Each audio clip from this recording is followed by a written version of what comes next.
வணக்கம் வாசகர்களே, நீண்ட இடைவேளைக்கு பிறகு எனது கதையை இந்த தளத்தில் பதிவு செய்ய வந்துள்ளேன். இது என் முன்பு எழுதிய கதைகளைப் போல் இல்லாமல் எனது வாழ்க்கையில் நடந்த உண்மையான சம்பவத்தை கூறுகிறேன். இதற்கு முன் எழுதியவை அனைத்தும் கற்பனை, ஆனால் இது கடந்த வருடம் என் வாழ்வில் நடந்த மறக்க முடியாத நிகழ்வு. வாங்கள் கதைக்குள் செல்வோம். என் பெயர் முத்து, போலியான பெயர். வயது 28. நான் ஒரு சிவில் இன்ஜினியர். பணி மாறுதல் ஏற்பட்டு கர்நாடகாவில் இருந்து சென்னைக்கு அருகில் உள்ள இடத்திற்கு பணிக்காக வந்தேன். அங்கு நான் சேர்ந்த ஒரு மாதம் கழித்து ஒரு தெலுங்கு பேசும் கட்டிட வேலை கும்பல் ஒன்று வேலைக்கு வந்தது.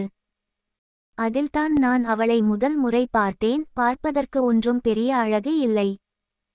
ஆனால் அவளிடம் ஒரு வசீகரம் உண்டு. அவளுக்கு திருமணம் ஆகி 2 குழந்தைகள் உண்டு.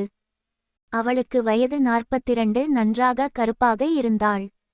தனது கணவனுடன் வேலை கேட்டு வந்தாள். முதலில் அவளை பார்த்த பொழுது எனக்கு ஒன்றும் தோன்றவில்லை, உண்மையாகவே சொல்கிறேன்.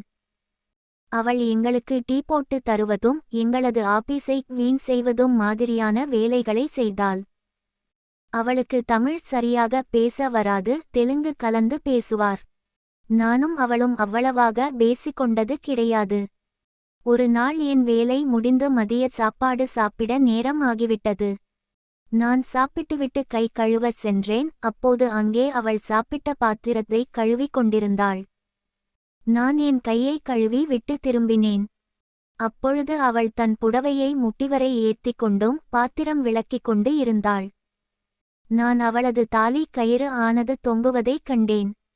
எனக்கு சற்று பதட்டம் ஏற்படுவதை உணர்ந்து நான் உடனே அங்கிருந்து சென்று விட்டேன்.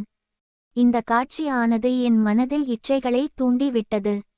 பிறகு நாட்கள் செல்லச் செல்ல பாத்திரம் விளக்கும் போதும் ஆபீஸ் பிறக்கும் போதும் அவளை என் மொபைலில் போட்டோஸ் எடுத்து கொண்டேன்.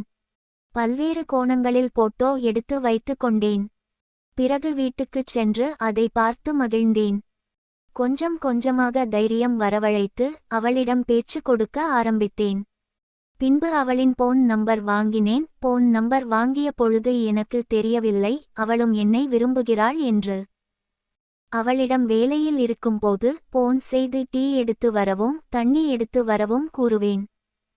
பிறகு எனது துணியை கொடுத்து துவைத்து எடுத்து வரச் சொல்லுவேன். அவளும் சரி என்று வாங்கிக் கொண்டு செல்வார். அவளிடம் ஒரு 200 ரூபாய் தருவேன். எதற்கு என்பார். நான் சோப்பு வாங்கிக் கொள்ள என்று கூறுவேன். அவளும் வாங்கிக் கொண்டு இருந்தார்கள். மீதி காசு என்று கொண்டு வருவாள். நான் இல்லை, நீயே வைத்துக்கொள் என்று சொல்வேன். எனக்கு அவளை எப்படியாவது வேண்டும் என்ற ஆசை ஏற்பட்டது. நான் இந்த தளத்தில் உள்ள கதைகளில் வருவது போல் செய்யலாம் என்று எண்ணி அதற்கான நாளை எதிர்பார்த்து காத்து கொண்டிருந்தேன். அந்த நாளும் வந்தது. ஆகஸ்ட் 1, 2020 அன்று என்னுடைய வீட்டை சுத்தம் செய்ய மற்றும் எனது ஜீன்ஸ் பேண்டை துவைத்து போட வருமாறு அவளை அழைத்தேன். அவளும் சரி, மதியம் ஒரு 2 மணி போல் வருகிறேன் என்று கூறி வைத்தார். நான் அவளை எப்படி கரெக்ட் செய்வது என்று யோசனை செய்தேன். ஆனால் எனக்கு ஒரு பக்கம் பயம் வேறு. அவள் யாரிடமாக சொல்லி விடுவாளோ என்று இப்படியே யோசித்துக் கொண்டிருக்க மணி 2 ஆகியது. கரெக்டாக எனது காலிங் பெல் அடித்தது. நான் போய் கதவை திறந்தேன். அங்கு அவள் ஒரு கருப்பு நிற புடவையில் வெளியே நின்று கொண்டிருந்தாள். நான் உள்ளே வா என்று கூறினேன். அவளும் வந்து சொல்லுங்க சார், வீடு பெருக்கட்டுமா இல்ல துணி துவக்கட்டுமா என்று கேட்டாள். நான் நீ முதலில் வீடு பெருக்கி கழுவி விடு என்று கூறினேன்.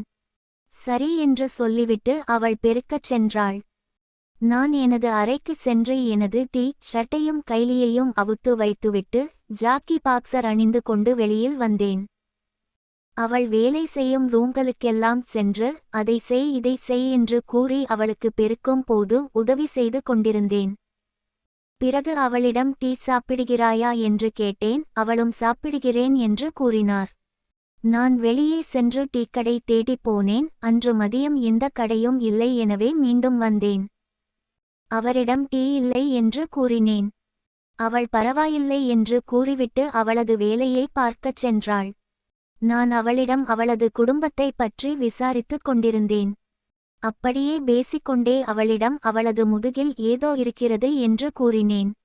அவள் என்ன என்ன என்று கேட்டாள். ஏதோ கருப்பாக உள்ளதே, என்னது அது என்று கேட்டேன். தெரியவில்லை என்றாள். நான் பார்க்கிறேன் என்று சொல்லி அவள் முதுகை பிடித்து லேசாக எனது இரு விரல்களால் அமுக்கினேன். வேலினால் உனது முதுகில் வேல் கட்டி வந்ததாக கூறினேன். அவள் விளக்குமாறை கீழே போட்டுவிட்டு ரூமில் உள்ள கட்டிலில் அமர்ந்தாள். நான் நின்று கொண்டிருந்தேன். அவளிடம் என்ன என்று கேட்டேன். பாத்திரம் கழுவும் இடம் வெயிலில் உள்ளதால் அப்படி வருகிறது என்று கூறினாள். அப்படியா என்று கூறினேன். உடனே அவள் நான் கருப்பாக உள்ளேன், என்னை யார் பார்ப்பார்கள்? அதனால் நான் அதை கண்டுக்காமல் விட்டுக்கொண்டேன் என்றால். நான் அதற்கு ஏன் கருப்பாக இருந்தால் என்ன, நீ அழகாகத்தான் உள்ளாய் என்று கூறினேன். அதற்காக சும்மா போய் சொல்லாதீங்க சார், நீங்க நல்லா கலரா இருக்கீங்க, உங்களுக்கு என்னை எப்படி பிடிக்கும் என்று கூறினாள்.